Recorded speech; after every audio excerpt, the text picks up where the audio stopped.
하나님께서 이스라엘들에 대하여 진노하실 때 그 선지자들을 통해서 하시는 말씀이 있습니다. 그것은 너희가 나의 명령을 거역했다 하는 것입니다. 너희들이 나의 명령을 거역했다.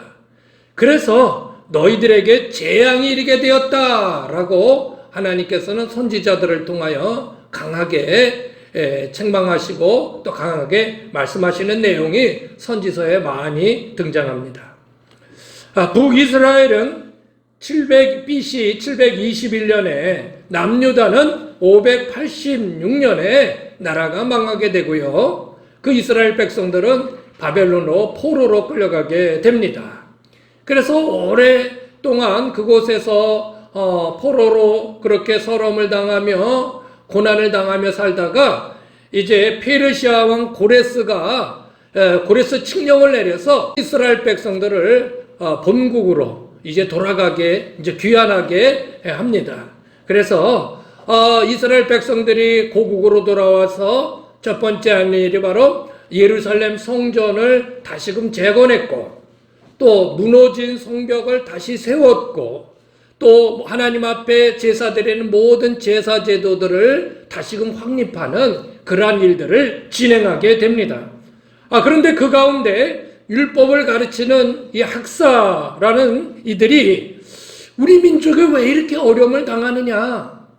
도대체 우리가 왜 이렇게 포로로 끌려가서 고난을 당하고 우리 민족이 왜 이렇게 어려운 가운데 처하게 되었는가 하는 것들을 그들이 반성하면서 한번 되돌아보게 됩니다. 그래서 하나의 결론을 내리게 됐는데 그것이 뭐냐면 하나님의 주신 명령, 즉 율법을 저버렸기 때문이다라는 결론을 내리게 됩니다. 하나님이 모세를 통하여 우리에게 율법을 주셨는데 말씀을 주셨는데 우리 백성들이 그것을 잘 이행하지 못해서 우리에게 이런 어려움이 온다는 것입니다. 그런 결론을 내리게 되었죠. 자, 이런 결론을 내리면서 책을 쓰게 되는데 그것이 바로 역대기입니다. 역대상하는 바로 이런 반성 아래에서 우리 백성들이 무엇을 잘못했는가라는 것을 반성하면서 그렇게 그런 내용들을 살펴가면서 그런 역사관을 가지고 쓴 성경이 바로 이제 역대상하가 되는 것입니다. 결론은 이것입니다. 이스라엘 백성들이 하나님의 주신 명령, 즉 율법을 준수하지 못했기 때문에 그들에게 이런 고난을 당한다. 그렇게 말씀하고 있는 것입니다. 여러분, 올바른 신앙의 그 척도는 하나님의 말씀 안에 있느냐 그렇지 못하느냐에 달려 있습니다. 저 사람이 올바로 신앙생활을 하느냐 못하느냐는 그 사람이 말씀 안에 있느냐 그렇지 않느냐 그것으로 판가름된다는 것입니다. 기독교는 말씀의 종교입니다. 모든 신앙생활은 말씀에서 나오고요. 말씀으로 말미암고 말씀을 통할 때만이 의미가 있습니다. 어떤 사람은 신앙생활을 할 때에 의무감 속에서 하는 사람이 있습니다. 어쩔 수 없이 하는 사람들도 있고요. 내가 뭘 맡았으니 또 우리 부모가 열심히 다녔으니 어쩔 수 없이 그렇게 의무감 속에서 신앙생활을 하는 이들이 있습니다. 그렇게 또 교회의 일들에 헌신하고 그렇게 일을 하는 이들도 있습니다. 그런데 여러분, 그렇게 의무감 가지고 신앙생활을 하다 보면 지치기 쉽고요, 힘들고 또 주님 앞에 헌신을 해도 기쁨이 그렇게 없습니다. 또 억지로 하게 되는 경우들이 많이 있고요. 그러다가 포기해버리는 경우도 많이 있는 것입니다. 그래서 신앙생활이라는 것은 어떤 의무적이거나 어떤 뭔가에 매여서 해서는 안 됩니다. 신앙생활은 하나님의 말씀의 은혜를 바탕으로 해야 하는 것입니다. 그럴 때 무슨 일을 하든지 즐겁고 감사하고 더 못해서 아쉽고 매 순간의 기쁨과 감사로 넘쳐나게 되는 것이죠. 할렐루야. 그러므로 우리는 항상 말씀을 사모하는 마음을 가져야 합니다. 또한 신앙생활에 문제가 생길 때 반드시 점검해야 될 것은 내가 지금 말씀 안에 있는가 그렇지 않는가를 점검해야 되는 것이죠. 그리고 내가 말씀을 벗어났다면 다시금 말씀으로 돌아가야 하는 그것이 바로 신앙의 바른 길을 잡는 것입니다. 바른 줄을 잡는 것이라 하는 것입니다. 말씀으로 돌아간다는 것은요, 참으로 중요한 것이고요, 신앙 개혁 운동의 핵심인 것입니다. 마틴 루터가 종교를 개혁했을 때 그 모토가 뭐냐면 말씀으로 돌아가자는 것이었습니다. 예. 그래서 그 말씀에 입각해서 종교 개혁을 한 것이죠. 근데 히스기야 왕은 좀 훌륭한 왕이었죠. 근데 몇 대가 지나면서 다시금 그냥 원래 상태로 돌아가 버립니다. 그의 아들 때, 그의 또 손자 때 이러면서 계속해서 하나님 앞에 범죄하는 나라로 되돌아가 버려요. 참 이스라엘 나라는 참 특이한 나라예요. 예? 그렇게 하나님을 섬기면 잘 되는 것들을, 하나님께서 도와주시는 것들을 눈에 보면서 여전히 시간이 지나면 또 원래 상태로, 이 범죄한 상태로 되돌아가 버리는 그런 특이한 모습을 보여주게 됩니다. 자, 이때 이렇게 이스라엘 백성들이 범죄한 상태로 다시 돌아갔을 때 신앙의 개혁운동을 주창하면서 나온 사람이 바로 오늘 말씀드리고자 하는 유다 왕국의 16번째 왕인 요시야라는 사람입니다. 요시야는요, 세상에 8살의 왕이 됐어요. 뭘 알아요? 잘 모르죠. 그러나 그가 성장하면서 이제 정말 확실한 믿음과 신앙을 갖게 되었고, 그가 왕이 된 지 18년 만에 대대적인 종교 개혁, 말씀 개혁을 일으킵니다. 자, 오늘은 성경의 인물, 그래서 요시야에 대해서 그가 어떻게 말씀 개혁 운동을 일으켰는지 그것을 보면서 하나님의 귀한 음성을 듣는 시간 되시기를 바랍니다. 첫 번째는요, 이것입니다. 시작! 성전에서 말씀을 찾았다는 것입니다. 요시야가 왕이 돼가지고요, 이제 18년이 지난 해에 이제 성전을 보니까 성전이 너무 남루한 거예요. 성전이 폐허가 돼버린 거예요. 예? 왜냐하면 그의 할아버지인 므낫세는 성전 안에다가 세상에 이방신들을 만들어 놓고 이방신에게 제사를 하는 그런 엄청난 일을 벌인 것이죠. 그러다 보니까 성전이 그냥 거의 폐허가 돼버린 거예요. 그래서 이 요시야 왕이 명령을 내려서 성전을 좀 깨끗이 수리해라 명령을 내립니다. 그 명령을 따라 수리하다가 그 성전 안에서 귀한 책 하나를 발견합니다. 율법책. 여기서 발견한 이 율법책은 모세오경의 율법책인 것입니다. 창세기, 출애굽기, 레위기, 민수기, 신명기까지가 우리가 모세오경인데 어떤 그 안에 속해 있는 그 한 권을 발견하게 되는데, 많은 신학자들은 그것을 신명기다, 일반적으로 이제 디트로메이라고 하는 신명기다 그렇게 얘기를 하는데, 어떻든 율법책을 발견하게 되는 것입니다. 율법책이 성전에서 나왔다는 것은요, 아주 중요한 의미가 있는 것입니다. 성전은 하나님 임재하신, 하나님이 계신 것의 상징입니다. 그러므로 그 성전 안에 계신 하나님께서 말씀해 주신다는 것은 중요한 상징적 의미가 있는 것이죠.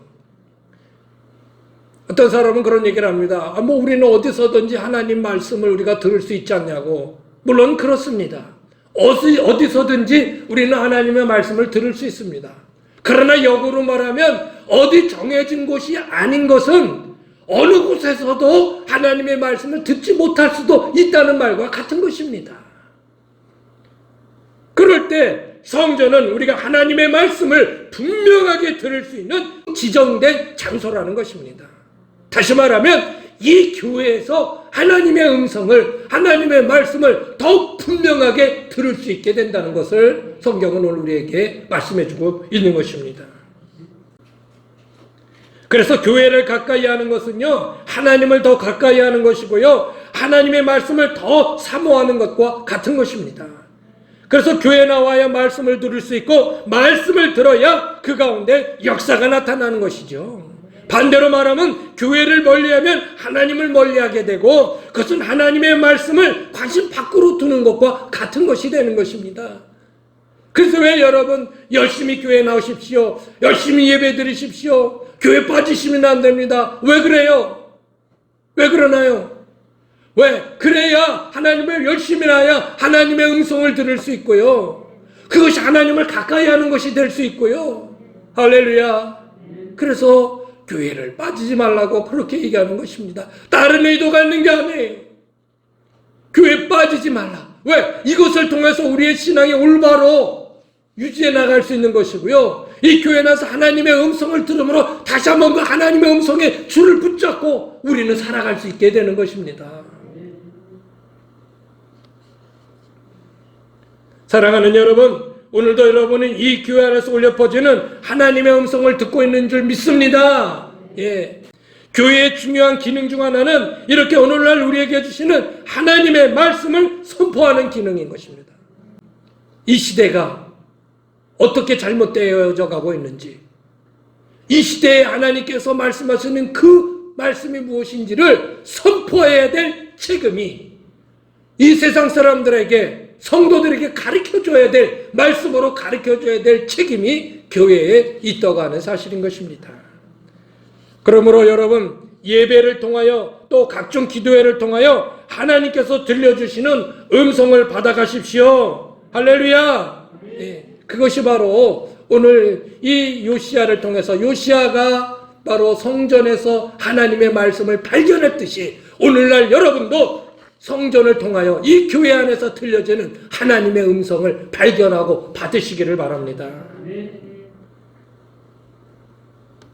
여러분, 성전에서 말씀을 발견할 때 그것은 세상의 그 어떤 보물보다도 더 귀한 것을 발견한 것입니다. 우리는 그저 매주 나와서 말씀 듣고 그냥 들어가는 것으로 쉽게 여기기 쉽습니다. 그냥 설교 듣고 간다, 그렇게 생각하기 쉽습니다. 그러나 여러분은 지금 세상의 그 어느 곳에도 없는 가장 귀한 보물을 얻고 가는 것입니다.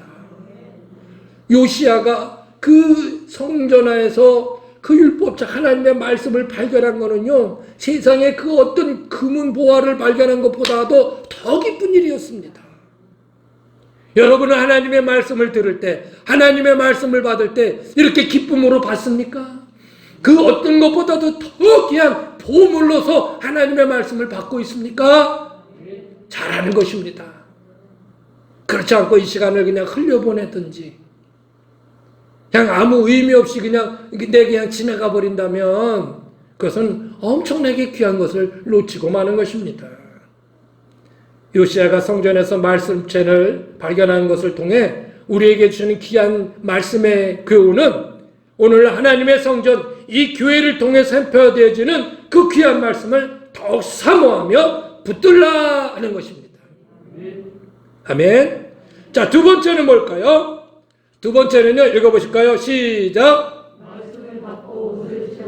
말씀을 받고 옷을 찢었다.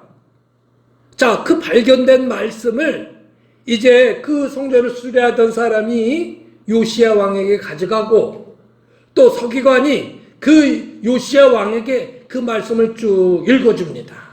자, 한번 볼까요? 왕에게 말하여 이르되 제사장 힐기야가 내게 책을 주도이다 하고 사반이 왕의 앞에서 읽음에 왕이 율법책의 말을 듣자 곧 그의 옷을 찢으니라. 그의 옷을 찢었다.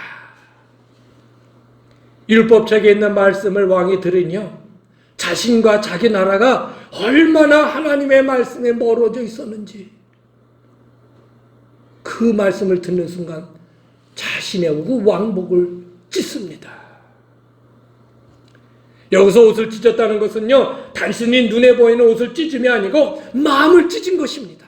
그의 심령을 찢은 것입니다. 아, 이렇게 우리가 올바르게 살지 못했구나 하는 것을 깨닫게 된 것이죠. 여러분, 우리는 말씀을 받을 때 육신의 귀로 받지 말고 심령의 귀로 들어야 합니다. 그저 우리의 이 육신의 귀로만 말씀을 듣고 나면 여기서 들었다가 여기서 사라지게 되는 것입니다.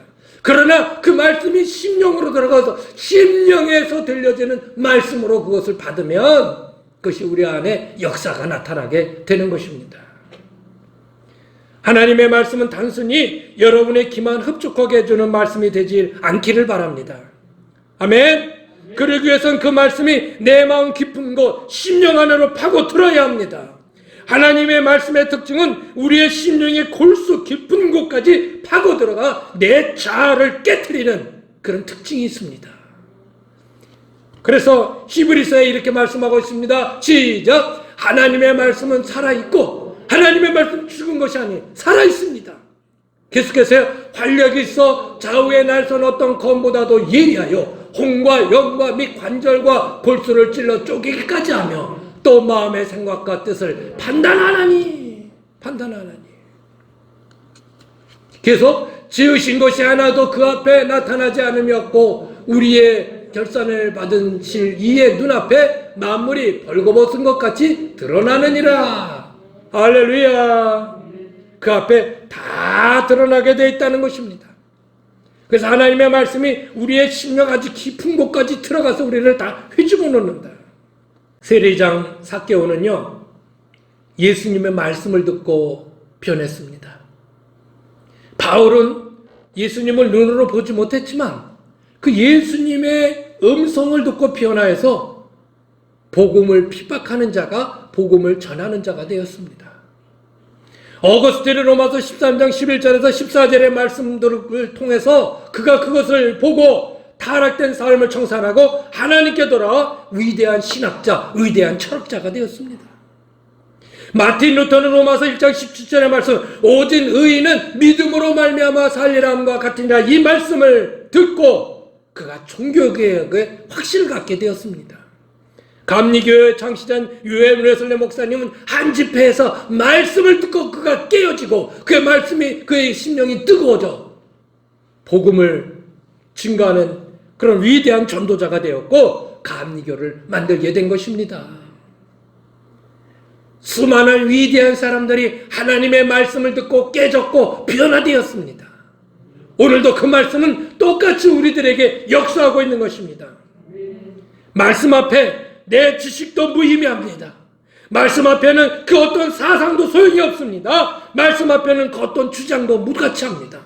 아무리 내 의견이 있고 아무리 내 지식이 있고 아무리 내 사상이 있어도 하나님의 말씀 앞에서는 소용없습니다. 왜냐하면 하나님의 말씀은 그 모든 것 위에 있는 하나님이 계시기 때문에 하나님의 계시 그것이기 때문에 그 모든 것들이 다 필요 없습니다. 예. 여러분 여러 가지 이렇게 법들이 있을 때 그 법이보다도 더 상위법이 있으면 그 상위법을 또 그 위주로 해서 모든 그 법 집행을 하게 되어 있습니다. 예. 마찬가지입니다. 우리의 사상과 우리의 지식과 우리의 모든 주장하는 것들이 여러 있을 수 있습니다만은 그러나 그 위에 있는 하나님의 계시의 말씀 이것 앞에는 다 의미가 없는 것입니다.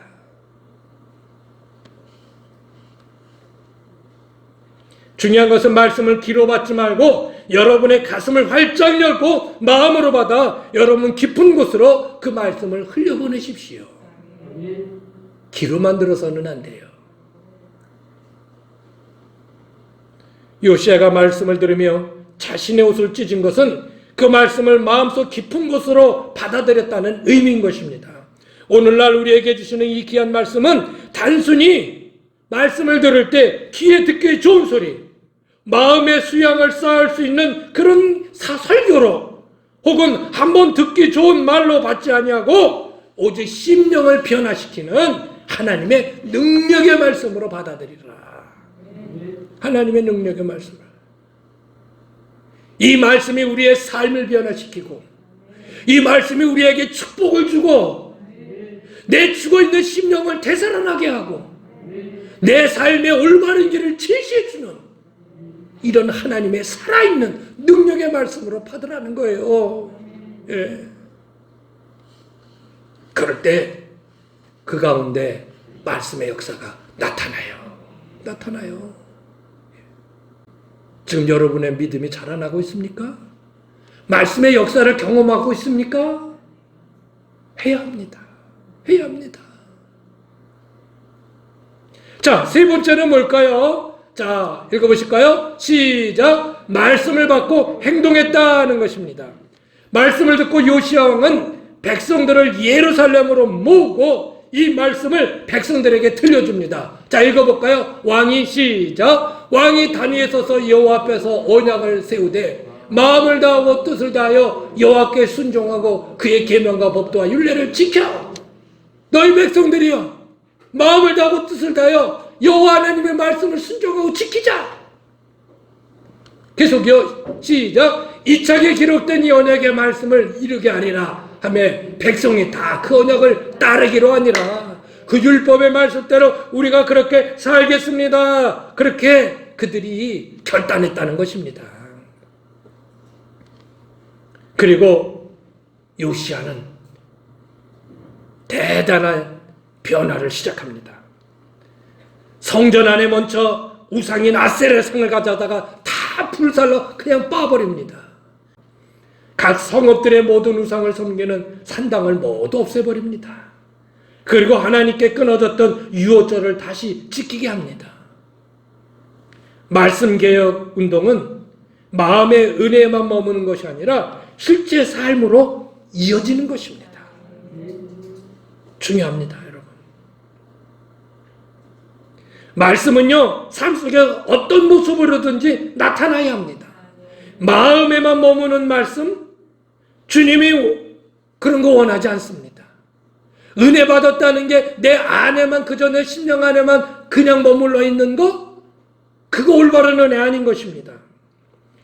기독교가 능력이 있는 종교라는 것은 하나님의 말씀이 좋아서가 아니고 그 좋은 말씀을 내 안에 품고 삶으로 살아가기 때문에 기독교는 능력 있는 종교가 되는 것입니다. 하나님의 역사는 이렇게 말씀의 역사입니다. 이 말씀을 우리가 이제 듣고 그것이 행동으로 나가기까지는 여러 가지 장애가 있습니다. 자, 말씀이 먼저 내게 임하죠? 첫 번째는 그게 육신의 귀에 들립니다. 육신의 귀에 들려요. 여기에 첫 번째 장애물이 있습니다. 육신의 귀가 닫혀 있으면 안 됩니다. 육신의 귀가 좀 이렇게 잘 안 들리는 그런 의미가 아니에요. 그런 건데. 그러니까 말씀에 우리가 더 집중해서 들어야 돼요. 그리고 희한하게 육신의 귀는 눈이 다치면 육신의 귀도 다쳐요. 그 이상해요. 어떤 이는 그래도 목사님 들을 건 다 들어야 어려움도 없어요. 들을 건 뭘 다 들어요. 지금 졸고 있는데 뭐가 귀에 들려요. 그래서 육신의 귀가 눈이 다치면 눈이 다치면 귀도 다친다. 그거 기억하세요. 여기 장애물을 극복하셔야 돼. 그래서 집중해서 들으셔야 돼. 두 번째는요, 그 육신으로 들려진 그 말씀이 내 마음으로 들어가게 됩니다. 이제 혼으로 들어가는 거예요. 내 마음으로 들어가요.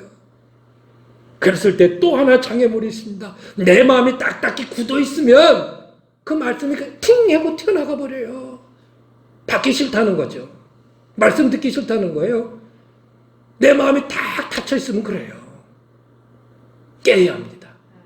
열어야 합니다. 그래야 말씀이 내 안에 들어올 수 있어요. 예? 내 고집과 아집을 버려야 됩니다. 나의 그 어느 것도 말씀보다 더 위대할 수 없습니다. 예? 그런 마음이 있어야 되는데 내 고집과 내 아집과 내 가지고 있는 그 알량한 그 모든 경험과 지식들이 말씀을 딱 가로막고 그냥 거부하고 있으면 말씀의 역사가 안 일어나죠. 자, 내 마음을 열어서 그 말씀을 받으면 이제는 아주 더 깊은 영으로 들어가게 됩니다. 하나님이 우리에게 주신 영으로 들어가게 됩니다.